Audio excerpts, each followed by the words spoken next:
மாலையின சூரியன் மெதுவா மறையுது. ஒரு சிறிய வீட்டுல பெரிய சந்தோஷம் காத்திருக்குது.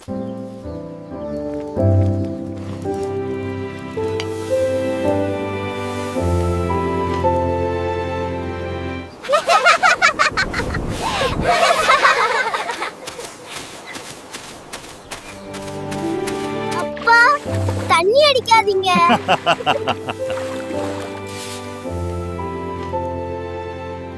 அம்மா, சாப்பாடு ரெடி ஆச்சா?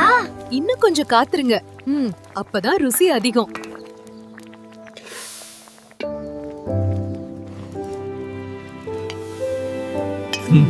நம்ம வீட்ல ரொம்ப சந்தோஷமா இருக்கு. பூனைக்கும் சாப்பாடு. அது கூட நம்ம குடும்பத்துல ஒன்றுதான். இவங்கள சிரிப்பு தான் நம்ம வாழ்க்கை. பெரிய வீடு வேண்டாம், சின்ன குடும்பம் இருந்தா போதும். அங்கதான் உண்மையான சந்தோஷம் இருக்கும். எவ்வளவு கஷ்டம் இருந்தாலும் இத பார்த்தா எல்லாம் மறந்துரும்.